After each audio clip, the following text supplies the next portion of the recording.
Hi hello வணக்கம் நண்பர்களே, இது உங்கள் டெப்ஸ் தமிழ்.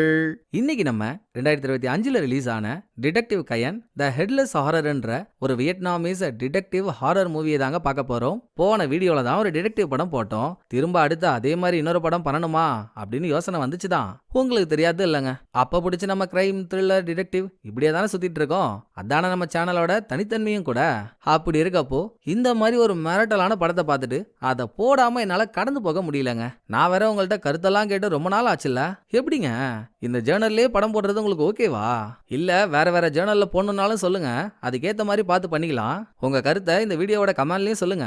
நாளைக்கு சேனல்ல ஒரு போஸ்ட் போட்டு போல் ஒன்று வைக்கிறேன், அதுலயும் ஓட் பண்ணி கருத்து சொல்லிட்டீங்கன்னா ரொம்ப நல்லா இருக்கும். ஸோ இப்போ இந்த படத்தோட கதை என்னன்னா, ஹிஸ்டாரிக்கல் டைம், பழங்காலத்துல வியட்நாம்ல இருக்க ஒரு சின்ன கிராமத்தோட ஏரியில தலையே இல்லாத பிணங்கள் கிடைக்குது. 1-2 நாள் ஓகே, கிட்டத்தட்ட 8 பாடிஸ் கிட்ட தலையே இல்லாம தனித்தனியா கிடைக்க ஊர் மக்கள் எல்லாரும் அந்த ஏரியில இருக்க ஒரு தலை தின்னி பூதம் தான் தலைக்கு ஆசைப்பட்டு மக்களை கொலை பண்ணி தலையை தின்னதுக்கு அப்புறம் பாடியை கரையோரமா போட்டுருது. எங்க அதோட அடுத்த டார்கெட்ட நம்மளா இருப்போமோன்ற பீதியில இருக்காங்க. இதுக்கு நடுவுல அந்த கிராமத்தை சேர்ந்த ஒரு டீனேஜ் வயசு பொண்ணு காணாம போயிடுறா. அவளுக்கு என்ன ஆச்சு? சேம் டைம் தலையில்லாம கிடைக்கிற பிணங்களுக்கு பின்னால இருக்க மிஸ்ட்ரி என்ன? இத எந்தவித டெக்னாலஜியும் இல்லாத டைம்ல தான் சொந்த அறிவை மட்டுமே வச்சு செம்ம டேலண்டா ஒரு டிடெக்டிவ் எப்படி கண்டுபிடிக்கிறாரு, அதுல வச்சிருக்க ட்விஸ்ட் அண்ட் டர்ன்ஸ் எல்லாம் என்னன்றதாங்க படத்தோட கதை. வாங்களேன் கொஞ்ச நேரம் பழங்காலத்துக்கு போய் பகோடா சாப்பிட்டுக்கிட்டே மிஸ்ட்ரி ஒன்று சால்வ் பண்ணிட்டு வந்துருவோம். படத்தை ஓபன் பண்ணா வியட்நாமோட ஒரு சின்ன கிராமத்துல இருக்க பெரிய ஏரி. அந்த ஏரிக்கு ஒரு க்ளோஸ் அப் வச்சு இதே கிராமத்துல வாழ்ந்துட்டு இருக்க ஒரு லேடி, அவ தாங்க ஹீரோயின். வெளியூர்ல டிடெக்டிவா இருக்க ஹீரோவுக்கு எழுதுற லெட்டர்ல இருந்து தான் கதையே ஆரம்பிக்குது. ஐயா, எங்க கிராமத்துல இந்த பிரச்சனை 5 வருஷத்துக்கு முன்னால ஸ்டார்ட் ஆச்சு ஐயா. முதல் முறையா எங்க கிராமத்தோட ஏரி ஓரத்துல தலையே இல்லாத ஒரு பணம் கிடைச்சது. ஊர் மக்கள் எல்லாரும் அந்த ஏரிக்கு அடியில வாழ்ந்துட்டு இருக்க ஒரு தலை தின்னி பூதம் தான் பசிக்காக பாவம் பண்றவங்களை கொலை பண்ணி தலையை தின்னுட்டு பாடியை மட்டும் கரையோரமா போடுதுன்னு நினைச்சாங்க. அடுத்து அதுகிட்ட இருந்து தங்களை காப்பாத்திக்கிறதுக்கு இவங்க வேண்டாத சாமி இல்ல, கும்பிடாத கடவுள் இல்ல, ஏன்னா அந்த ஒரு கொலையோட நிக்கல, ஏன்னா அந்த உருசாவோட நிக்கல. 5 வருஷத்துக்கு முன்னால ஆரம்பிச்சது இந்த தேதி வரைக்கும் 8 பேரை காவு வாங்கிடுச்சு. கிட்டத்தட்ட 8 பாடிகள் தலையே இல்லாம கிடைச்சதுனால ஏதோ எங்க ஊர்ல இருக்க ஒரு சாமியார் தான் பூதம் ஏரியை தாண்டி ஊருக்குள்ள வராம பூஜெல்லாம் பண்ணி ஊரையே காப்பாத்துறாரு. எனக்கு அந்த 8 பேர் செத்ததுல எந்த பிரச்சனையும் இல்ல. என் கேரக்டரே எவன் ஓட்டி எழவோ பாய போட்டு அழுவுன்ற கேரக்டர் தான். இப்ப என்ன ஆயிடுச்சுன்னா, அங்க இங்கன்னு கை வச்ச கடல் பூதம் இப்ப என் அக்கா பொண்ணை தூக்கிடுச்சு போல ஐயா. திடீர்னு அவ காணாம போயிட்டா. ஏரி ஓரமா அவ ஒரு கால் செருப்பு மட்டும் தான் கிடைச்சது. எப்பவுமே பூதம் யாரை கொலை பண்ணாலும் தலையை தின்னுட்டு பாடியே கரையோரமா போட்டுரும்ல. சோ பூதம் என் அக்கா பொண்ணை தூக்கியிருந்தா தலையே போயிருந்தாலும் பாடி கிடைச்சிருக்கணும், கிடைக்கலையே, செருப்பு மட்டும் தானே கிடைச்சிருக்கு. அப்போ என் அக்கா பொண்ணு காணாம போனதுக்கு பூதம் காரணம் இல்ல, வேற யாரோ அவளை என்னமோ பண்ணிட்டாங்க. நான் இதை பத்தி இந்த ஊரோட சீஃப்டெல்லாம் கூட போய் கம்ப்ளைண்ட் பண்ணேன். ஏமா பூத கேஸ்ல நாங்க என்னமா பண்ண முடியும், போய் வேலையை பாருமான்னு அவங்க என்ன கண்டுக்கவே மாட்டாங்க ஐயா. நீங்க தான் எப்படியாவது இங்க கிளம்பி வந்து என் அக்கா பொண்ணை கண்டுபிடிச்சு தரணும்னு ஹீரோயின் உருகி உருகி எழுதிருக்க லெட்டரை படிச்சுட்டு மறுநாளே ஹீரோ ஒரு குதிரையை பிடிச்சி இந்த ஊருக்கு வந்துடுறாரு. ஊர்ல காலடி எடுத்து வச்சதுல இருந்து எந்த பக்கம் திரும்பினாலும் எல்லார் வீட்டு வாசல்லையும் மந்திர தகடு கட்டி சாம்பிராணி கொளுத்தி கல்புரை ஏத்தி அப்பப்பா அம்புட்டு பயத்துல இருக்கானுங்க. இதெல்லாம் பாத்துக்கிட்டே ஹீரோ ஹீரோயின் வச்சிருக்க கடைக்கு போக அக்கா பொண்ணு காணாம போனதுல இருந்து ஹீரோயின் கடையே திறக்கிறது இல்ல. எப்ப பார்த்தாலும் சீஃப் வீட்டு வாசல்லையே தான் தர்ணா போராட்டத்துல இருக்கிறது. அந்த ஆள் எம்மா நேக்குன்றீங்க, பூத கேஸ்ல ஒன்னும் பண்ண முடியாதுன்னு தெரிஞ்சு போச்சா? சோ வீட்டுக்குள்ளேயே இருந்தாலும் இல்லன்னு காவலாளிகள்கிட்ட சொல்லி ஹீரோயினை துரத்த தான் பாக்குறான். இன்னைக்கும் அதான் நடக்குது. அங்க போன ஹீரோ, நான் தான் வந்துட்டல்ல, நான் பாத்துக்கிறவா அப்படின்னு ஹீரோயினை சமாதானம் பண்ணி கூட்டிட்டு வர, ஹீரோவும் ஒன்னும் சாதாரண ஆள்லாம் இல்லைங்க. இந்த நாட்டோட ராஜா அவருக்காக அப்பாயின்ட் பண்ணி வச்சிருக்க ஒரு டிடெக்டிவ். அப்ப எவ்வளவு பவரு. ஆனா ஹீரோ கிட்ட அவ்வளோ தோரணலாம் இல்ல, ரொம்ப பவ்யமா ஹீரோயின் கிட்டையும் ஹீரோயினோட அக்கா புருஷன் கிட்டையும் அக்கா பொண்ணோட பேக்ரவுண்ட் பத்தி எல்லாம் விசாரிக்க, அப்புறம் இவ்வளவு பெரிய ஆளு ஹீரோயினுக்கு எப்படி தெரியுதுன்னா, முன்னொரு காலத்துல ஹீரோயினோட புருஷன் இந்த ஊரோட கவர்னரா இருந்தவன் ஒரு கரப்ஷன் பண்ணி மாட்டிக்கிட்டான். ஹீரோ தான் வந்து அவனை அரெஸ்டே பண்ணிருப்பாரு. அப்பையில இருந்து தான் ஹீரோவுக்கும் ஹீரோயினுக்கும் பழக்க வழக்கம். ஆக அக்கா புருஷன் கிட்ட உங்க பொண்ணுக்கு வேண்டியவங்க வேண்டாதவங்கன்னு யாராச்சும் இருக்காங்களாங்க? பொதுவா இந்த வயசு பொண்ணுங்க காணாம போறாங்கன்னா முக்காவாசி பேர் காதலிச்சு அதை வீட்டுல ஒத்துக்க மாட்டாங்கன்னு லவ்வரோட ஓடி போயிருக்கதான் அதிக வாய்ப்பு உண்டு. அதான் கேக்குறேன்னு ஹீரோ சொன்னதும் நல்லா சுல்தான் படையில சூனிய வைக்கிற மாதிரியே இருக்கான்ல அக்கா புருஷன். அவனுக்கு சமகாண்டு. இனிமேல் நீங்க எதுவா இருந்தாலும் ஹீரோயின்ட்ட கேட்டுக்கோங்க, எனக்கு ஒரு வேலை இருக்கு, நான் கிளம்புறேன்னு போயிடுறான். ஏமா நான் நடைமுறையதாமா சொன்னேன், அதிகமா இருந்தாலும் மூஞ்சில முள்ள கறிட்டு போறான். சரி நீயாச்சும் சொல்லு, அக்கா பொண்ணுக்கு வேண்டியவங்க வேண்டாதவங்க லவ்வர் இப்படி யாராச்சும் இருக்காங்களான்னு ஹீரோ ஹீரோயின்ட்ட கேட்டதும் வேண்டாதவங்கன்னு கேட்ட கேட்டா யாருமே இருக்க சான்ஸே இல்லைங்க. ரொம்ப பொலைட்டான பொண்ணு அவ. லவ்வர்னு ஒரு ஆள் இருந்திருந்தா என்கிட்ட சொல்லிருப்பா. அப்படியும் எதுவும் இல்லையே. அதை ஹீரோயின் சொல்லி அதோட ஹீரோ அக்கா பொண்ணோட ரூம்ல தடயம் எதுவும் கிடைக்குதான்னு தேடி பாக்குறாரு. கொஞ்ச நாளைக்கு முன்னால இந்த ரூமுக்குள்ள ஒரு சம்பவம் நடந்திருக்குங்க. நைட் அக்கா பொண்ணு தூங்கிட்டு இருக்கும்போது ரூமுக்குள்ள ஒரு திருடன் எதையோ ஆட்டிய போட வந்திருக்கான். அந்நேரம் பார்த்து அக்கா பொண்ணு கண்ணு முடிச்சிட்டதுனால அவன் அக்கா பொண்ணோட வாயை மூட பாத்திருக்கான். இவ சிங்க பெண்ணுலையும் சீர்ற பொண்ணா இருப்பா போல. பக்கத்துல இருக்க ஷார்ப்பான பொருள் ஒன்று எடுத்து திருடனோட பின்பக்க கையில பாச்சா குத்தி விட்டா. அவ்வளவுதான். அப்படியே திருடன் வெளியே கறி வச்சு ஓட்டான். ஓடும்போது ரூமுக்குள்ள இருந்த ஒரு பீங்கான் பிளேட்டை கீழே தள்ளி விட்டு உடச்சிட்டாங்க. நம்ம வீட்டுல ஒரு பொருள் உடையுதுன்னு வைங்களேன், உடஞ்ச பொருளை என்ன பண்ணுவோம்? வெளியே தானே தூக்கி போடுவோம். அது நமக்கு அவ்வளவா முக்கியம் இல்லாத வரைக்கும். அதே மாதிரி அக்கா பொண்ணு உடஞ்ச பொருளை வெளியே தூக்கி போடாம பொக்கிஷம் மாதிரி பீரோக்குள்ள வச்சிருக்கா. ஏன் எதுக்காகன்றது ஒரு யோசனை. இன்னொரு யோசனை, ஹீரோ நினைச்சாருல்ல அக்கா பொண்ணு லவரோட ஓடி இருப்பான்னு. பட் பீரோல வச்ச துணியெல்லாம் வச்சது வச்சபடியே இருக்கு. அப்ப அவளா விருப்பப்பட்டு வீட்டை விட்டு ஓடல, வேற என்னமோ ஆயிட்டு இருக்கு. கண்டுபிடிக்கிறேன். சரி, காணாம போன பொண்ணோட ஒரு கால் செருப்பு ஏரியோரமா கட்சிதுன்னு சொன்னால, எங்க அதுன்னு ஹீரோ கேட்க, பூதம் தூக்கி போட்ட செருப்பை வீட்டுக்குள்ளேயாங்க கொண்டு வந்து வைப்பாங்க, அது அந்த ஏரிக்கு பக்கத்துல இருக்க கோயிலே இருக்குங்க அப்படின்னு ஹீரோயின் சொன்னதும், ஹீரோ இந்த கிராமத்தை சேர்ந்த ஒரு தாத்தாவோட அந்த கோயிலுக்கு போறாரு. இருங்க இருங்க, என்ன கழுத்துல ஒண்ணுமே இல்லாம வரீங்க? சாமியார் இன்னும் உங்களுக்கு டாலர் கொடுக்கலையா? இந்த ஊர்ல இருக்க எல்லார்கிட்டயுமே நான் போட்டிருக்கேன் பாருங்க, அதே மாதிரி ஒரு டாலர் இருக்கும். அது இருந்தாதான் கோயிலுக்கிட்டே வரணும். நீங்க இங்கே இருங்க, நான் போயிட்டு செருப்பு எடுத்துட்டு வந்துடுறேன் அப்படின்னு தாத்தா அக்கா பொண்ணோட செருப்பு எடுத்துட்டு வந்து கொடுக்க, செருப்புக்கு பின்னால ஒரு க்ளூ கிடைக்குதுங்க. செருப்புக்கு அடியில ஒரு முள்ளு காய் ஒன்று ஒட்டிட்டு இருக்கு. இந்த காய் இந்த கிராமத்துல எங்கேயுமே வளரல.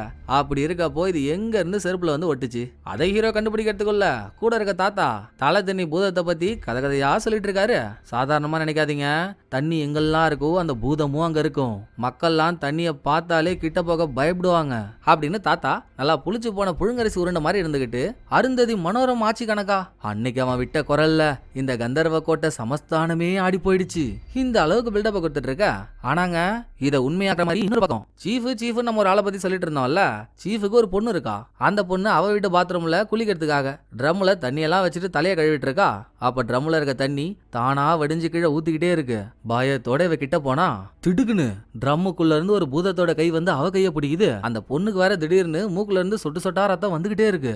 பயப்படுறதுக்குள்ள பூதம் பின்பக்கமா வந்து அந்த பொண்ணோட வாயை மூட ஆன்னு ஒரு அலறல் சவுண்டு. அங்க சீனை கட் பண்ணா சவுண்டு கேட்டு பாத்ரூமுக்கு வந்த சீஃபோட பொண்டாட்டி வீட்டு வேலைக்காரி சீஃப் இவங்கெல்லாம் பொண்ணுக்கு என்ன ஆச்சு ஏதாச்சுன்னு பாக்க, அம்மா பூதம் வந்துடுச்சுமா, என்ன பிடிக்க போதுமா, எனக்கு பயமா இருக்குமான்னு அந்த பொண்ணு வளர்றா.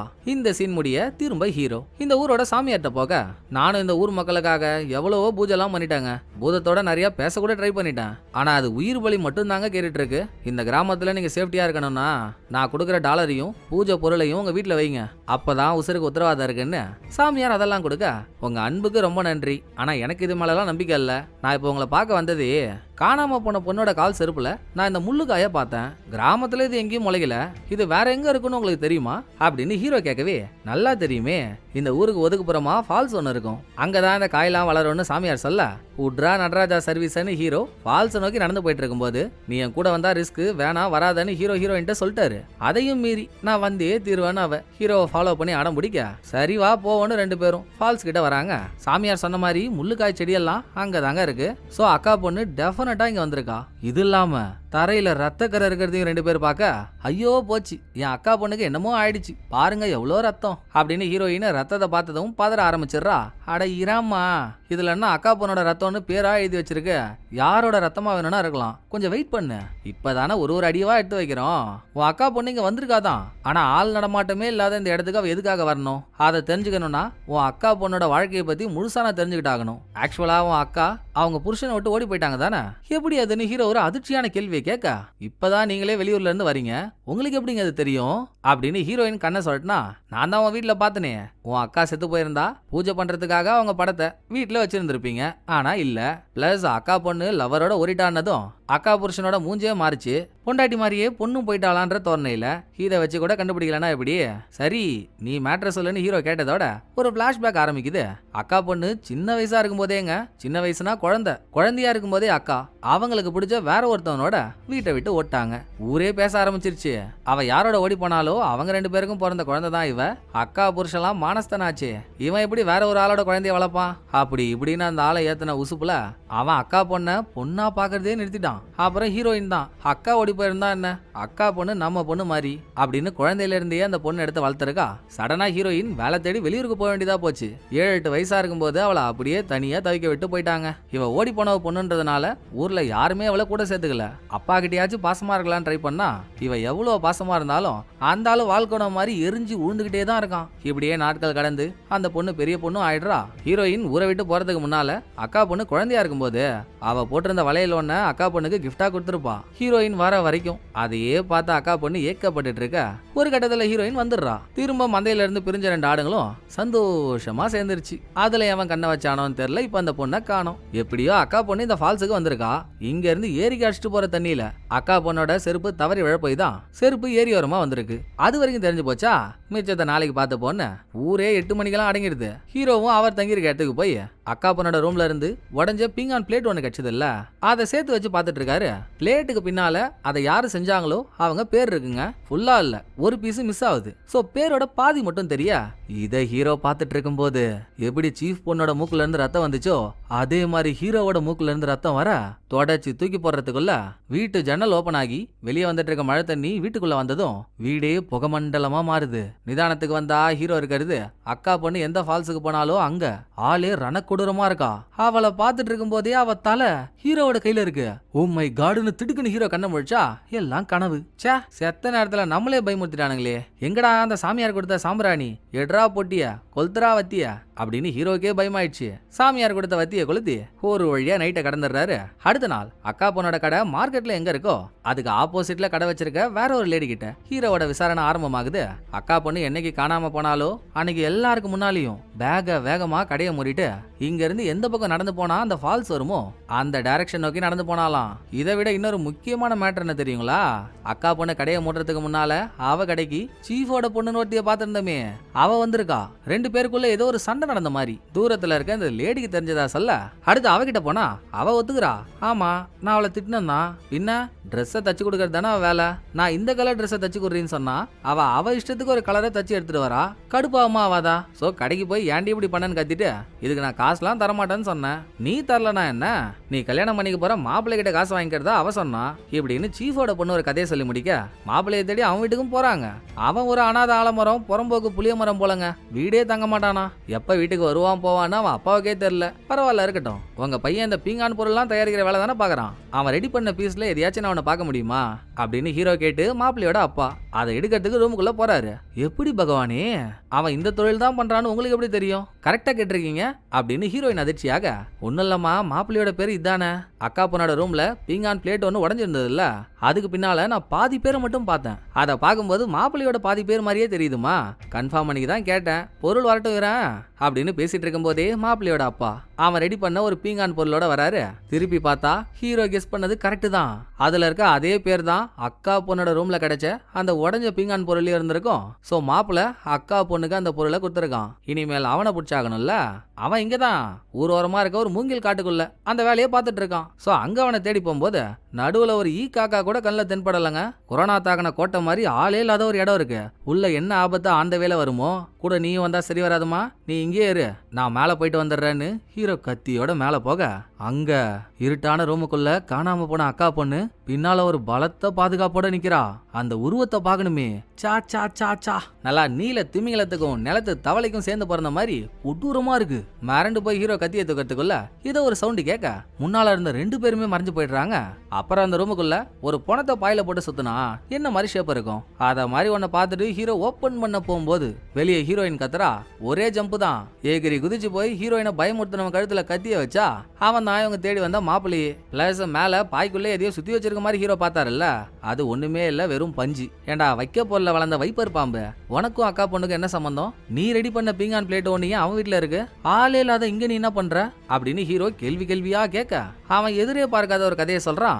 நான் இங்க வந்ததே அக்கா பொண்ணை தேடிதான் சார். அவ காணாம போனதுல இருந்து ஒரு வாரமா அவளை எங்கெங்கயோ தேடிட்டு இருக்கேன். ஏன்னா எனக்கும் அவளுக்கும் நடுவுல ஒரு லவ்ஸ் ஓடுதுன்னு இவன் சொல்ல இது இதுக்கு ஒரு பிளாஷ்பேக். ஹீரோயின் ஊரை விட்டு போனதுல இருந்து டெய்லியும் அக்கா பொண்ணு ஹீரோயின் இன்னைக்கு வந்துருவா நாளைக்கு வந்துருவான்னு எல்லையோரமா உட்காந்து தனியா வெயிட் பண்ணிட்டு இருப்பா. அப்ப அதே வழியா டெய்லி வர மாப்பிள்ள அக்கா பொண்ணை பார்த்து அவன் மேல காதல் வயப்பட்டு 2 பேருக்குள்ள ஃபயர் ஆயிடுச்சு. காவிய காதல் பண்ணிட்டு காலம் முழுக்க சந்தோஷமா இருக்கலாம்னு பார்த்தா மாப்பிள்ளையோட வீட்டுல செக்க வச்சிட்டானுங்க. மாப்பிள்ள சின்ன வயசா இருக்கும் போதே இவனுக்கும் சீஃபோட பொண்ணுக்கும் கல்யாணம் பண்றதுக்கான நிச்சயதார்த்தம் ஆயிடுச்சு. அப்பெல்லாம் மாப்பிள்ளைக்கு விவரமே தெரியாது. சும்மா என்னமோ பண்றானுங்க போல நினைச்சா இப்ப நீ அந்த பொண்ணை தான் கல்யாணம் பண்ணிக்கணும்னு அடம் முடிக்கிறானுங்களாம். மாப்பிள்ளை இதை வந்து அக்கா பொண்ணு கிட்ட சொல்லிட்டு, அதுக்காக நீ எதுவும் கவலைப்படாதம்மா, என் வாழ்க்கையில நான் ஃபர்ஸ்ட் காதலிச்ச பொண்ணும் நீ தான், கடைசியா காதலிக்க போற பொண்ணும் நீயா தான் இருப்ப. நான் முடிஞ்ச அளவு என் வீட்டுல பேசி பாக்குறேன், ஒத்துக்கலையா அப்புறம் நம்ம பண்றத பண்ணுவோம் அப்படின்னு சீஃபோட பொண்டாட்டி சீஃபோட பொண்ணு 3 பேரும் மாப்பிள்ளை வீடு தேடி வந்து கல்யாணத்தை பத்தி பேசுறப்போ, எனக்கு இந்த கல்யாணத்துல உடன்பாடு இல்ல, நான் அக்கா பொண்ணை தான் கட்டிக்க ஆசைப்படுறேன், அதை மீறியும் நான் உங்க பொண்ணை தான் கட்டிக்கணும்னா கட்டிக்கிறேன், பட் 2வதா அந்த பொண்ணையும் கட்டிப்பேன், அதுக்கு நீங்க ஓகே சொல்லணும்னு கண்டிஷன் போட்டிருக்கான். நல்லா கொலஸ்ட்ரால் வந்த கொசுவத்தி மாதிரி இருந்துகிட்டு உனக்கெல்லாம் ஒரு பொண்ணு கொடுக்கறதே மேலு 2 பொண்ணு கேக்குதா, வேற யார் மேலேயாச்சும் ஆசைப்பட்டு இருந்தாலும் பரவாயில்ல, அவளே ஓடி போன ஒருத்தியோட பொண்ணு, அவளை கொண்டு வந்து எங்க குடும்பத்துக்குள்ள வச்சா எங்க குடும்ப கௌரவம் என்ன ஆவறது? முடியவே முடியாதுன்னு சீஃப் ஃபேமிலி சொன்னாலும் எனக்கு அவதான் வேணும்னு தீர்மானமா சொல்லிட்டு இவன் கிளம்பிட்டான். இவன் சொல்ற கதையை வச்சு பார்த்தா அக்கா பொண்ணு இருக்கிறதுல சீஃபோட பொண்ணு கல்யாணம் நடக்காம இருக்கு. அந்த கோவத்துல இவங்க அக்கா பொண்ணு ஏதாச்சும் பண்ணிருந்தா சோ ஹீரோ போய் அவங்கள்ட்ட விசாரிக்கும் போது அவங்க அப்படியே கதையை மாத்தி சொல்றாங்க. என்ன சார் நியாயம் இது? மாப்பிள்ள அக்கா பொண்ணை தான் கட்டிப்பேன்னு சொன்னதெல்லாம் உண்மைதான், நாங்க முடியாதுன்ட்டோம். அப்புறம் அவன் அப்பா அவங்கிட்ட பேசி கீசி சரி எனக்கு அக்கா பொண்ணு வேணாம் உங்க பொண்ணை மட்டுமே கட்டிக்கிறேன்னு சொல்லிட்டானே. இப்போ வந்து எங்க மேல பழிய போட்டா என்ன அர்த்தம்? உங்களுக்கு ஒரு மேட்டர் தெரியுமான்னு இங்க ஒரு ட்விஸ்ட் ரிவீல் ஆகுது. எப்படியும் மாப்பிள்ள நம்மள கல்யாணம் பண்ணிப்பான்னு அக்கா பொண்ணு நம்பிக்கையா இருந்திருப்பா. ஏன்னா இவனால அவ பிரெக்னண்டா இருந்தாங்க. நீ மட்டும் என்ன கல்யாணம் பண்ணிக்கல, நான் இந்த விஷயத்தை வெளியே சொல்லி உன்னை நார் அடிச்சிருவான்னு மாப்பிள்ளைய பல தடவை பயமுறுத்திருக்கா. விஷயம் வெளியே போயிடக்கூடாதுன்னு மாப்பிள்ளையே ஏன் அக்கா பொண்ணு எதுவும் பண்ணிடக்கூடாது அப்படின்னு இவங்கெல்லாம் சேர்ந்து சொல்ல அவன்கிட்ட கேட்டா, அப்படியா சொன்னாலுங்க அவளுங்க, சார் நானும் அக்கா பொண்ணும் புத்தர் கால காதல் பண்ணோம் சார், இது வரைக்கும் என் சுண்டு விரல் கூட அவன் மேல பட்டதில்ல, கல்யாணத்துக்கு அப்புறம் தான் கதகளி எல்லான்னு கட்டுப்பாடா இருந்தோம், அப்புறம் எப்படி சார் என்னால அவ பிரெக்னென்ட் ஆயிருப்பா? பொய் புறாம் பொய்ன்னு இவன் அந்த ஃபேமிலி சொன்னதை மறுக்க இதுல எது உண்மை எது பொய்ன்னு புரியாம நைட்டு முழுக்க ஹீரோவுக்கு யோசனை. சோ நைட்டு ஹீரோயின் கூட டிஸ்கஸ் பண்ணிட்டு இருக்கும்போது அக்கா பொண்ணோட வாழ்க்கையில சந்தேகப்படுற மாதிரி யாரெல்லாம் சம்பந்தப்பட்டிருக்காங்களோ அவங்க விஷுவல கண்ணுக்கு முன்னால லைனா நிக்க வச்சு பிரெக்னென்டான அக்கா பொண்ணு பக்கத்துல மாப்பிள்ள சீஃபோட பொண்டாட்டி சீஃபோட பொண்ணு கடைசியா அக்கா பொண்ணோட ரூமுக்கு ஒருத்தவன் திருட வந்தான்ல மாஸ்க் போட திருடன் அவன், இவங்க எல்லாரையும் கண்ணுக்கு முன்னால கற்பனையா வச்சு மாப்பிள்ள அக்கா பொண்ணோட போயிடக்கூடாதுன்றதுக்காக சீஃபோட குடும்பம் அக்கா பொண்ணு ஏதாச்சும் பண்ணிருப்பாங்களான்னு யோசிச்சா அவங்க இல்லன்றாங்க. ஒருவேளை அவங்க சொல்ற மாதிரி அக்கா பொண்ணு கர்ப்பமா இருந்தா அவ உயிரோட வெளியே நடமாடுறதுல யாருக்கு பிரச்சனை அதிகம்? மாப்பிள்ளைக்கும் அவன் குடும்பத்துக்கும் தான். ஆமா, ஓடி போன ஒருத்தியோட பொண்ணு கூட தொடர்பு வச்சு அவளை பிரெக்னென்ட் ஆகிட்டான்னு காரி துப்ப மாட்டாங்க. சோ பிரச்சனையை முடிக்க அவளை முடிக்க நினைச்சிருக்கலாம். அக்கா பொண்ணோட வீட்டுக்கு வேற திருடம் போனா அக்கா பொண்ணையும் மாப்பிள்ளையும் லிங்க் பண்றது எது? இவன் அந்த பொண்ணுக்காக கொடுத்த இவன் ரெடி பண்ண பீங்கான் பிளேட் தானே, அதையே தூக்கிட்டா கடவுளே வந்தாலும் இவங்களுக்குள்ள இருக்க கனெக்ஷனை கண்டுபிடிக்கவே முடியாது. சோ மாப்பிள்ள தான் பீங்கான் பிளேட்டை திருடனை ரெடி பண்ணி அங்க அனுப்பியிருப்பானோ, திருடனை புடிச்சிட்டா அதுக்கான பதில் கிடைக்கும். என்னதான் அவன் மாஸ்க் போட்டிருந்ததுனால மூஞ்சி தெரியலனாலும் தப்பிச்சு ஓட்டுறதுக்கு முன்னால அக்கா பொண்ணு ஷார்ப்பான ஒரு பொருள் எடுத்து அவன் கையில பாச்சா குத்தி விட்டாலே. எப்படியும் மாப்பிள்ள கிராமத்துல இருக்க யாரையோ ஒருத்தவங்களை வச்சு தானே திருட சொல்லியிருக்கணும். புடிச்சிட்டா போச்சுன்னு மறுநாள் ஹீரோயினோட கடையில ஊர்ல இருக்க ஆம்பளைங்களுக்கெல்லாம் ஒரு போட்டி வைக்கிற மாதிரி வச்சு ஒரு ஆம்பளையோட கையையும் நோட்ட விட ஒரு சில்லாக்கிட்டுமா சிக்கிக்கிட்டாங்க. கையில இருக்க காயத்தை வச்சு அவன் தான் வீட்டுக்கு திருட வந்த திருடன்னு கண்டுபிடிச்சிட்டாங்க. உண்மையாவே இதுக்கு முன்னாலே ஒரு திருடன் தான் சீஃபோட வீட்டுல வேலை செஞ்சவன். அங்க திருட்டு வேலை பார்த்துட்டான்னு சொல்லி அடிச்சு அசிங்கப்படுத்தி வெளியே துரத்திட்டாங்க. போட்டி முடிஞ்சதும் ஹீரோவும் ஹீரோயினும் அவன் வீட்டுக்கு போறாங்க. இவங்க போறப்போ வீட்டுல திருடம் இல்ல, ஆனா இவன் வேற இடத்துல இருந்து திருடின பொருள்லாம் இருக்கு. அத பாத்துட்டு இருக்கும் போது திருட்டுக்கோட்டு வந்துடுறான். ஹீரோ ஒரு டிடெக்டிவ்னு தெரிஞ்சதும் பின்னங்கால் பொடனில அடிக்க ஓடுறாங்க. முடியுமா ஹீரோ கிட்ட? துரத்தி கத்தி முனையில பிடிச்சு அவன் வீட்லயே அவனை கட்டி போட்டுட்டு இவங்க எதை நினைச்சு சந்தேகப்பட்டு இங்க வந்தாங்களோ அதை அவங்கிட்டே கேக்குறப்போ, தல என்னை பார்த்தா யாருக்காகவோ வேலை செய்யற மாதிரியா தல இருக்கு, நான் ஒத்துக்கிறேன் நான் திருடுறது தப்பு தான், பட் என் விதி அப்படி. சீஃப் வீட்டுல நான் வேலை செய்யும் போது என் மனசறிஞ்சு நான் எந்த தப்புமே பண்ணல, நான் பண்ணாத ஒரு தப்புக்கு வேணும்னே என் மேல பழி போட்ட ஊர் முன்னால என்ன அடிச்சு அசிங்கப்படுத்தி என்னெல்லாம் பண்ணிட்டாங்க தெரியுமா?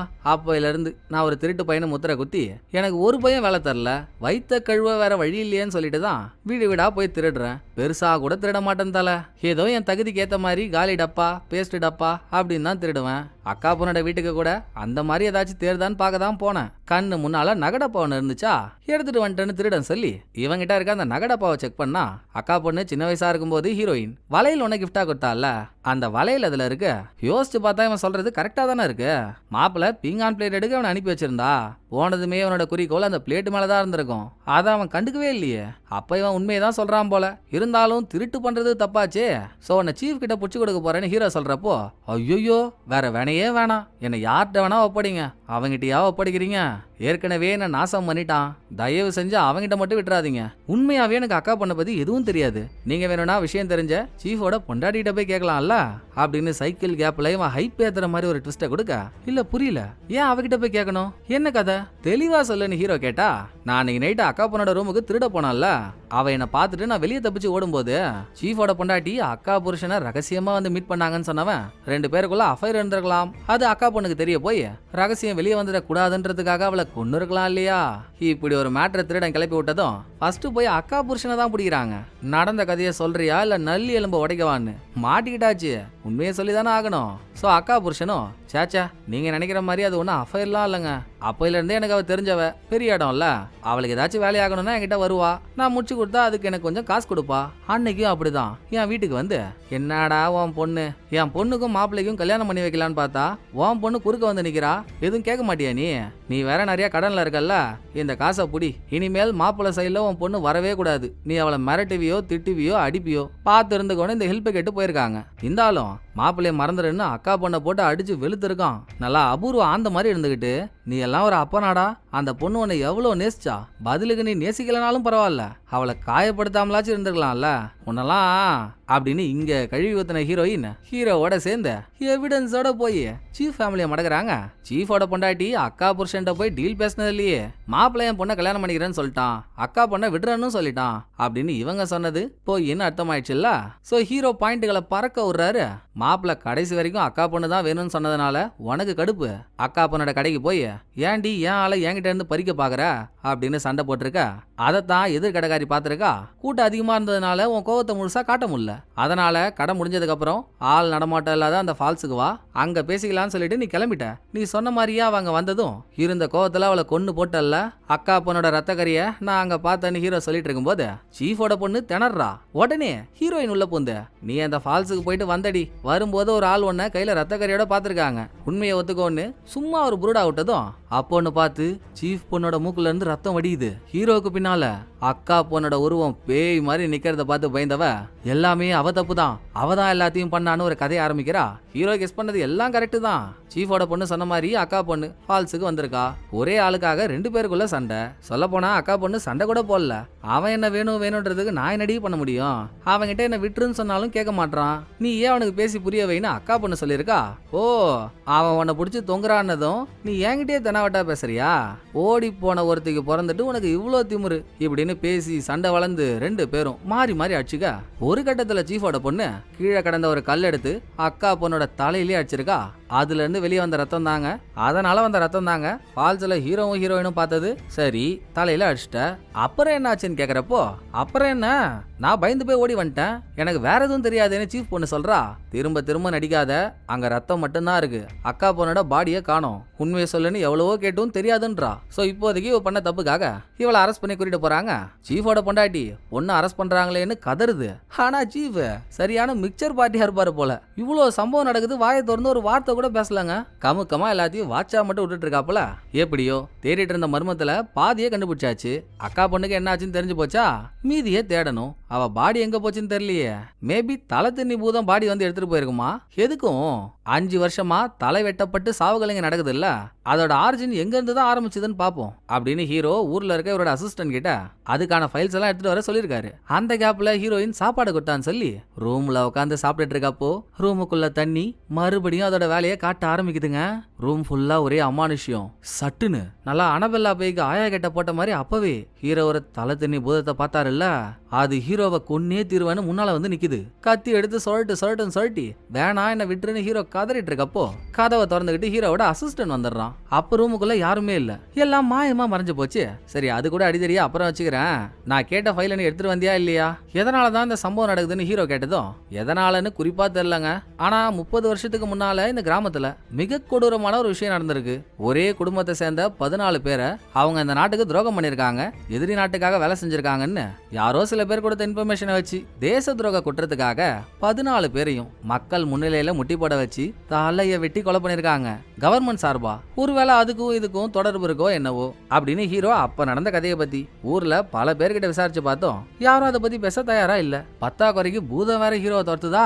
சாமியார்ட்ட போயிட்டு ஹீரோ இதை சொன்னா, நான் தான் ஆரம்பத்திலேயே நான் கொடுத்த பொருள்லாம் யூஸ் பண்ணுங்கன்னு சொன்னேன், பண்ணீங்களா இல்லையா, பண்ணதை மீறியும் அது உங்களை துரத்துதுன்னா உங்க மேல குறி வச்சிருச்சுங்க, இனிமேல் நீங்க இங்க இருக்கிறது ரிஸ்க், கிளம்புற வழியை பாருங்கன்னு சாமியார் சொன்னாலும் நோ நெவர் முடியாது, அக்கா பொண்ணோட பாடி எங்க போச்சுன்னு தெரியற வரைக்கும் நான் இங்க தான் இருப்பேன்னு ஹீரோ திட்டவட்டமா சொல்ல, இன்னொரு பக்கம் சீஃபோட பொண்டாட்டிகிட்ட வந்த வீட்டு வேலைக்காரி நமக்கு ஒரு அருமையான ட்விஸ்ட அவளை கேஷுவலா சொல்றா, மேடம் நான் வர வழியில அவனை பார்த்தேன் மேடம், அக்கா பொண்ணோட பாடி காணாம போன கேஸ்ல உங்க பொண்ணை பிடிச்சி வச்சிருக்காங்கல்ல, வெளியெடுக்க உங்க புருஷனும் ஹெல்ப் பண்ணல, அவளை வெளியெடுக்க இவங்கிட்ட ஒரு பிளான் இருக்கா மேடம், வேலைக்காரி கிட்ட யாரு பேசினாலாம் தெரியல, ஆனா அவங்கிட்ட தாங்க அக்கா பொண்ணோட பாடி இருக்கு, இது என்னன்னு ஏற்கனவே சீஃப் பொண்டாட்டிக்கு தெரியும்னு நினைக்கிறேன், அது என்னன்னு போக போக பார்ப்போம், இப்ப பேசிக்கிறது பாடி அவங்கிட்ட இருக்குல்ல மேடம், பாடியில இருக்க தலையை வெட்டி பாடியை மட்டும் ஏரி ஓரமா போட்டா கோஸ்ட் தான் அக்கா பொண்ணை கொண்டாடுற மாதிரி ஆயிடும், உங்க பொண்ணு ஜெயில இருந்து வெளியே வந்துருவாள்ல, என்ன இந்த வேலையை பண்றதுக்கு எக்ஸ்ட்ராவா ஒரு 1 லட்சம் கேக்குறான் அப்படின்னு வேலைக்காரி தட்டு தடுமாறி சொன்னதும்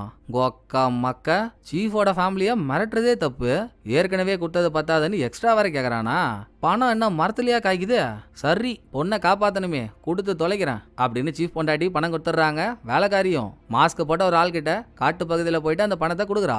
கொய்யால யார் அந்த மாஸ்க் மேன்னு பார்த்தா மாசான ட்விஸ்ட்டுங்க, நல்லா கிளீனிங் சோப் விளம்பரத்துல வர கிருமி மாதிரி இருந்துகிட்டு எனக்கு வாழவே வழி இல்ல அதான் திருடுறேன், என்ன பண்ண சொல்றீங்கன்னு ஒரு திருடன் ஹீரோ கிட்ட கதர்னால, அவன் தாங்க இந்த மாஸ்க் மேன். வேலைக்காரியும் இவனும் கூட்டு அக்கா பொண்ணோட பாடியை இவன் தான் மறைச்சு வச்சிருக்கான். சோ இப்போ பாடி இருக்க இடத்துக்கு வேலைக்காரியை கூட்டிட்டு போனா அங்க அதை விட பெரிய பெரிய ட்விஸ்ட், அக்கா பொண்ணு இன்னும் சாகவே இல்ல உயிரோட தான் இருக்கா.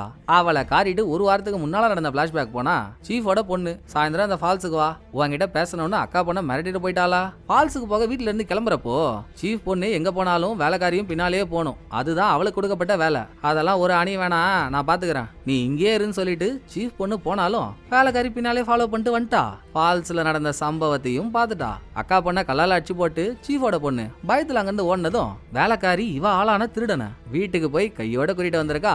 அக்கா பொண்ணு உயிரோட இருக்கிறத பார்த்ததும் திருடனுக்கு ஒரு ஆசை, சீஃபோட ஃபேமிலி எப்படியெல்லாம் என்ன அசிங்கப்படுத்துச்சு, இதுல அந்த ஃபேமிலியை சேர்ந்த பொண்ணு சம்மந்தப்பட்டிருக்கானதும் பிளாக்மெயில் பண்ணி பணத்தை கறந்துட வேண்டியதுதான் அப்படின்னு வேலைக்காரி அதெல்லாம் வேணாம் தான் சொல்றா. நீ கம்முனு கடை நான் பாத்துக்கிறேன், இதை விட்டா வேற வாய்ப்பே கிடைக்காதுன்னு அவன் எண்ணத்துல ஸ்ட்ராங்கா இருந்தவன் மயக்கத்துல இருந்த அக்கா பொண்ணை அங்க இருந்து தூக்கிட்டு கிளம்புறப்பதான் சீஃபோட பொண்ணு அவ அம்மாவை கூட்டிட்டு வந்திருக்கா.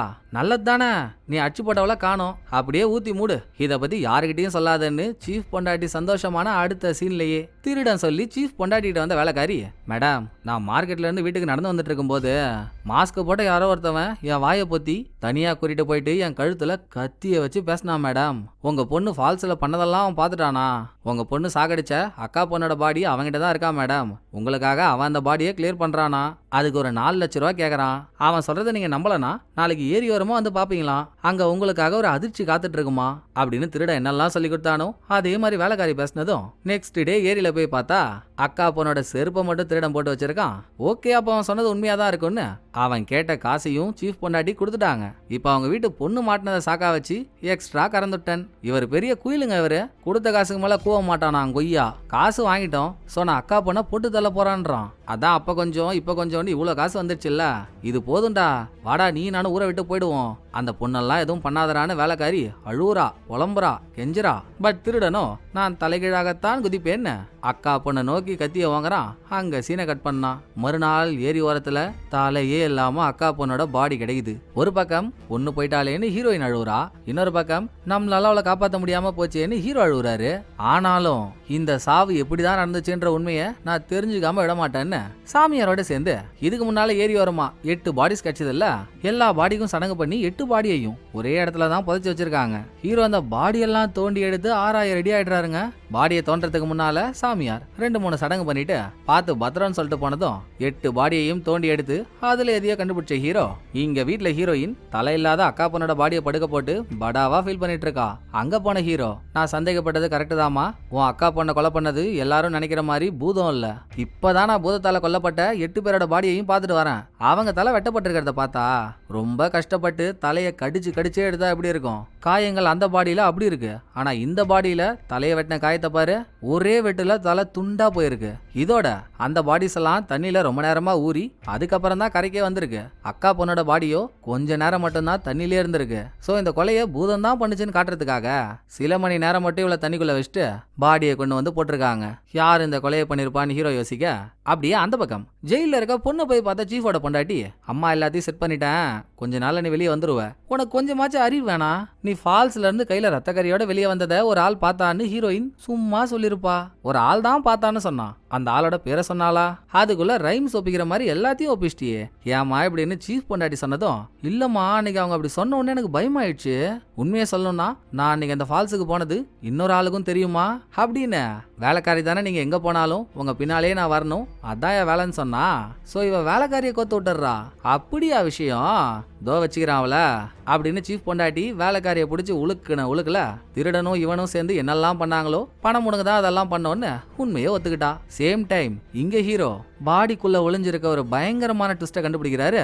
அக்கா பொண்ணோட ஒரு கால் செருப்பு ஏரியோரமா கிடைச்சது இல்ல, இப்ப கிடைச்சிருக்கிறது அக்கா பொண்ணோட பாடினா செருப்ப கால்ல போட்டா சேரணுமா சேரக்கூடாதா, சேரணும். பட் ஹீரோ அந்த செருப்பை தலை இல்லாத இந்த பாடியோட கால்ல போட்டா சேரல. சோ இது அக்கா பொண்ணோட பாடியே இல்லைங்க, திருடன் அக்கா பொண்ண கொல்லவே இல்ல. இந்த உண்மையை அங்க வேலைக்காரி சீஃபோட பொண்டாட்டிக்கிட்டையும் சொல்லிட்டா. அவன் அவங்கள்ட்ட இருந்து இன்னும் பணம் கறக்க அவளை கொல்லவே இல்லைங்க, I am very sorry please மன்னிச்சோன்னு அவ சரண்டராக திரும்ப ஹீரோ கிட்ட வந்தா எதை தேடினாலும் அதுக்குள்ள ஒரு மர்மம் மட்டும்தான் கிடைக்குது, அந்த மர்மத்துக்கான பதில் கிடைக்க மாட்டேங்குது. யார்தான் இதை பண்ணிருப்பான்னு யோசிச்சு யோசிச்சு ஹீரோவுக்கு மூளையே வேலை செய்யல. ஆனா ஃப்ரெஷ்ஷா இருக்க ஹீரோயினோட மூளை வேலை செய்யுது. ஜி இப்பதான் ஜி ஒன்னு ஞாபகமே வருது, நம்ம திருடனை போய் பிடிக்க போகும்போது அக்கா பொண்ணோட ரூம்ல இருந்து திருடி எடுத்துட்டு வந்தேன்னு ஜுவல் பாக்ஸ் ஒன்ன காட்டினால நம்ம கிட்ட, நம்ம கண்டுபிடிச்சி எடுத்தோம்ல, அதுல நான் அக்கா பொண்ணுக்கு கிஃப்டா கொடுத்த வளையல் கூட இருந்துச்சு பாருங்க. நான் அக்கா பொண்ணு கிட்ட எப்ப இந்த வளையல கொடுத்தனோ அப்போதுல இருந்து சாப்பிட்றப்போ குளிக்கிறப்போ தூங்குறப்போ எந்த ஒரு நிலைமையிலயும் அந்த வளையல கழட்டவே மாட்டாஜி. அப்புறம் எப்படி இந்த பாக்ஸுக்குள்ள வளையல் வந்திருக்கும்? சோ அவன் அன்னைக்கு பாக்ஸை மட்டும்தான் எடுத்துட்டு போயிருக்கான், அதுக்குள்ள வளையல் வந்திருக்குன்னா ஃபால்ஸ்ல இருந்த அக்கா பொண்ணை அவன் தாஞ்சி தூக்கிட்டு போயிருக்கணும். இப்ப அக்கா பொண்ணு அவங்கிட்ட தான் இருப்பா அப்படின்னு ஹீரோயின் பாதையை போட்டு கொடுக்க, இந்த பக்கம் சீஃபோட பொண்டாட்டி, அம்மா இவ எந்த எக்ஸ்ட்ரீமுக்கு வேணாலும் போவா போலங்க, என்னையே டபாய்க்கிறானா அவன், அவனை இன்னைக்கு கமாய் பண்ற வேண்டியதுதான். வா அக்கா பொண்ணை கொல்ல இன்னும் எக்ஸ்ட்ரா பணம் தரேன், என் கண்ணு முன்னாலேயே கொண்டு போடுன்னு சொல்லி அவன்கிட்ட போவோம். நானும் அவனு பேசிட்டு இருக்கும்போது நீ காஃபி ரெடி பண்ணி அவனுக்கு கொடுக்குற காஃபில இதை 3 சொட்டு மட்டும் கலந்துரு, அவனுக்கு முக்தியை கொடுத்துடலாம் அப்படின்னு நைட் டைம்ல சீஃபோட பொண்டாட்டியும் வேலைக்காரியும் திருடன் வீட்டுக்கு போறாங்க. ஃபர்ஸ்ட் அவன் சீஃப் பொண்டாட்டியை பார்த்து பதறினாலும் மூட்டையில காசு கட்டி எடுத்துட்டு வந்திருக்கா. அதை பார்த்து ஆறுதலானவன் இந்த வேலைக்காரி இருக்கா பாருங்க, காஃபில விஷத்தெல்லாம் கலந்துட்டா, அதை கொஞ்சம் தெளிவா எடுத்துட்டு வந்து வைக்கணும்ல. திருடங்கிட்டயே திருட்டு மொழியோட அதை எடுத்துட்டு வந்து வச்சதும் அவன் கண்டுபிடிச்சு வேலைக்காரியோட கழுத்தை அறுத்துட்டான். சீஃப் பொண்டாட்டியையும் கொல்ல போறான். அங்க அந்த ஆண்டி வச்சிருக்க செக்கு பணம் மூட்டைன்னு ஒரு மூட்டை எடுத்துட்டு வந்துச்சுல்ல, அதுல பணமே இல்ல, வெறும் கல்லு மட்டும்தான் இருக்கு. உனக்கு பணம் வேணும்ல, உன்கிட்ட இருக்க அக்கா பொண்ணை என் கண்ணு முன்னால கொண்டு போடு, நீ கேட்கிற பணத்தை நான் கொடுக்குறேன் அப்படின்னு சீஃப் பொண்டாட்டி ஆசை காட்டினதுனால அக்கா பொண்ணு இருக்க இடத்துக்கு இவன் சீஃப் பொண்டாட்டியை கூட்டிட்டு போறான். தமாஸ் என்னன்னா இவங்களுக்கு பின்னாலேயே தான் ஹீரோ ஹீரோயினும் போயிட்டு இருக்காங்க. இவங்களுக்கே தெரியாம அக்கா பொண்ணை பார்த்தாச்சுங்க. பணம் எங்கன்னு திருடன் கேட்டதும், உன் வீட்டுக்கு பக்கத்துலயே தான்ப்பா பணத்தை ஒழிச்சு வச்சிருக்கேன், வா போய் எடுப்போன்னு திரும்ப மலை இறங்கி கீழே வராங்க. பணத்தை தோண்டி எடுத்ததுமே ஹீரோ போய் அவங்கள மடக்கிடுறாரு. அதுல அக்கா பொண்ணு பயந்து ஓட, அவளுக்கு என்ன ஆச்சுன்னு பார்க்க ஹீரோயின் பின்னாலே ஓட, இவங்க 2 பேரையும் பிடிக்க சீஃபோட பொண்டாட்டியும் அவங்க பின்னாலே ஓடுது. இங்க ஹீரோவுக்கும் திருடனுக்கும் நடுவுல ஒரு கலைபரமே நடக்குது. ஃபர்ஸ்ட் ஹீரோ தான் திருடனை போட்டு பாலமா பிரிக்கிறாரு டபுக்குன்னு. அப்பப்ப கடல் பூதம் ஹீரோவுக்கு முன்னால வந்து ஹீரோவை அலற விடும்ல, அது அந்த பக்கம் இந்த பக்கம்னு கண்ணாமூச்சி காட்ட ஹீரோ கதி கலங்கி டைவர்ட் ஆகுறாரு. திருடன் ஹீரோவை பொறி பறக்க அடிக்க ஆரம்பிச்சிடறான். இன்னொரு பக்கம் 3 லேடிஸ்குள்ள மும்பரமா சண்டை நடந்துட்டு இருக்கு. நல்லா வியட்நாம் வில்லி மாதிரி இருக்கு பாருங்க. சீஃப் பொண்டாட்டி தலைவிரி கோலத்தோட கத்தியால நான் உங்களை குத்தியே தீர்வேன்னு ஒத்த கால்ல நிக்குது. என்னதான் அதர்மம் தலை தூக்கி இருந்தாலும் தர்மத்தின் வாழ்வுதனை சூதுக்கவும் தர்மமே மறுபடி வெல்லும் இல்லையா? ஹீரோயின் சீஃப் பொண்டாட்டி அடிச்சு படுக்க போட்டா ஹீரோவும் திருடனை தொங்க விட்டாரு. கேஸ் க்ளோஸுங்க. அக்கா பொண்ணை மீட்டு ஊருக்கு கொண்டு வந்ததும் மாப்பிள்ளைக்கு தான் ஒரே குஜாலு. அவன் அக்கா பொண்ணோட சேர்ந்துடுறான். ஹீரோ வந்த வேலை முடிஞ்சிடுச்சு, இங்க இருந்து கிளம்பணும்ல. சோ ஹீரோயினுக்கு ஒரு பாய போட, வேலை முடிஞ்சிடுச்சுன்னா அப்படியே போயிடாதீங்க சார், அப்பப்ப வந்து எங்களை பாத்துட்டு போங்க, வருவீங்களா அப்படின்னு ஹீரோயின் கேட்க, வராம எப்படிமா, இன்னமும் அந்த பூதத்தை பத்தின மிஸ்ட்ரிய நான் சால்வ் பண்ணவே இல்லையே, வந்துதான் ஆகணும். வருவேன் கண்டிப்பா வருவேன் ஹீரோ சொல்ல, நல்லா சொன்னீங்க போங்க. இது வேற ஒரு பிரச்சனை இருக்குல்ல, சாமியார் வேற ஊர் மக்களை பயமுடுத்தி எல்லார் வீட்டு வாசல்லையும் மந்திரத்தை கடை கட்டுங்க, நான் கொடுக்குற சாம்பிராணியை கொளுத்தி வைங்கன்னு டார்ச்சர் பண்ணிட்டு இருக்காரு சார். எனக்கெல்லாம் அந்த சாம்பிராணி புகையே ஒத்துக்காது. சோ நான் அதை வாங்கி வீட்டுல கொளுத்தி வைக்கவே இல்லை. அதிசயத்தை பாருங்க, என்கிட்ட சாம்பிராணி இல்லைனாலும் ஊர் மக்கள் எல்லாரும் பார்த்த பேய இது வரைக்கும் நான் பார்த்ததே இல்லை அப்படின்னு ஹீரோயின் சொல்ல போய் தான் இந்த மிஸ்ட்ரிக்கு பின்னணியில இருக்க ட்விஸ்ட் ஹீரோவுக்கு புரியுது. நாம சொல்ற, நீ அந்த சாம்பிராணியை கொளுத்தவே இல்லை, இருந்தும் பூதம் கண்ணுக்கு தெரியலையா? எனக்கும் இந்த ஊருக்கு வரதுக்கு முன்னால வரைக்கும் எந்த பிரச்சனையும் இல்லை. நான் எப்போ முதல் முறையா சாமியாரை பார்க்க போய் அந்த ஆள் கொளுத்தி வச்ச சாம்பிராணி புகையை ஸ்மெல் பண்ணணும், அன்னைக்கு நைட்ல இருந்து தான் ஒரே அமானுஷ்யமா தெரிய ஆரம்பிச்சுது. பயந்து போய் அந்த ஆள் கொடுத்த சாம்பிராணியவே ரெகுலரா கொளுத்த ஆரம்பிச்சு புகையை சுவாசிக்கவும் ஆரம்பிச்சிட்டேன். சாமியார் எதுவும் உள்கூத்து பண்றானோ அப்படின்னு ஹீரோ ஒரு டாக்டர் கிட்ட அந்த சாம்பிராணிக்குள்ள என்ன இருக்குன்னு கண்டுபிடிக்க சொல்ல, ஹீரோ சந்தேகப்பட்டது கரெக்ட் தான். சாம்பிராணில இருந்து வெளியே வர புகை ஹாலுசினேஷனை உருவாக்குற ஒரு புகைங்க. சாமியார் இத ஊர் மக்கள் எல்லார்கிட்டையும் கொடுக்குறான்னா ஊர்ல பூதம் இருக்குன்னு நம்ப வைக்கிறதுக்காக. சோ 5 வருஷமா 8 பேரோட தலையை வெட்டி கொண்டது அவன் தான். எதுக்காகன்னா, நடுவுல நம்ம ஒரு கதையை பார்த்தோம்ல, 30 வருஷத்துக்கு முன்னால ஒரே ஃபேமிலியை சேர்ந்த 14 பேர் இந்த நாட்டுக்கு துரோகம் பண்ணிட்டாங்கன்னு சில பேர் கொடுத்த இன்ஃபர்மேஷனை வச்சு மக்கள் முன்னிலையில அவங்க தலையை துண்டா வெட்டிட்டாங்கன்னு. ஃபேமிலியில மொத்தம் 14 பேர் இல்ல 15 பேரு. 15வது ஆள் தான் அப்ப 10 வயசா இருந்த சாமியாரு. யாருக்கும் தெரியாம எஸ் ஆனவன் முதல் கொலையை பண்ணிட்டு இந்த ஊருக்குள்ள சாமியாரா வந்து பூதம் தான் இதெல்லாம் பண்ணுதுன்னு மக்களை நம்ப வச்சு 8 தொட்டான். இதோட சாமியார் கொலை பண்ண 8 பேரும் தப்பே பண்ணாத இவங்க ஃபேமிலிய ராஜா கிட்ட பொய்யான தகவல் சொல்லி கோத்து விட்டு அது மூலியமா பேரு பதவி இதெல்லாம் வாங்க நினைச்ச இன்ஃபார்மர்ஸ். அந்த இன்ஃபார்மர்ஸோட தலைமையே சீஃப் தாங்க. உண்மை தெரிஞ்ச ஹீரோ சாமியாரை தேடி அவன் இடத்துக்கு போகும்போது ஆல்ரெடி பிடிக்க வந்த 2 காவலாளிகளை குத்திட்டு சாமியார் தப்பிச்சிட்டான். நினைச்ச மாதிரி சீஃபையும் கொன்னுட்டான். சீஃபோட பாடி ஏறி வரமா இருக்கு, சீஃபோட தலை அவன் வீட்டுக்குள்ளதான் இருக்கு. சாமியார் தப்பிக்கிறதுக்கு முன்னால ஒரு பனி கோட்டை இங்கிருந்து எடுத்துட்டு போயிருக்கான். ஹேங்கர்ல சிக்கிட்டு இருக்க பஞ்ச வச்சு இதை கண்டுபிடிச்ச ஹீரோ நல்லா கரிகால சோழன் காலத்துல கழிப்பறை டோக்கன் போடுற மாதிரி இருந்துகிட்டு தப்பிச்சிட்டான்டா. அவன் எங்க போனாலும் ஏன் கண் பார்வையில இருந்து தப்பிக்க முடியாது. பனி கோட்டை எடுத்துட்டு போயிருக்கான்னா பனி பிரதேசமான நார்த் சைடு தான் போயிருப்பான். எடுங்கடா குதிரைய, உடிங்கடா அந்த குள்ள நரிய அப்படின்னு ஹீரோ அவர் ஆளுங்களோட சேர்ந்து குற்றவாளியை பிடிக்க ஜம்பிங்ல போயிட்டு இருக்கும் போதே படத்தோட கதை முடியுதுங்க. இந்த படம் உங்களுக்கு பிடிச்சிருக்கோன்னு நம்புறேன். அடுத்த ஒரு நல்ல படத்துல வந்து நான் உங்களை மீட் பண்றேன். இந்த வீடியோ உங்களுக்கு பிடிச்சிருந்தா லைக் பண்ணிடுங்க. எப்படி பண்ணிருக்கேன்றத மறக்காம கமெண்ட்ல சொல்லிடுங்க. தேங்க்யூ, டடா பாய்.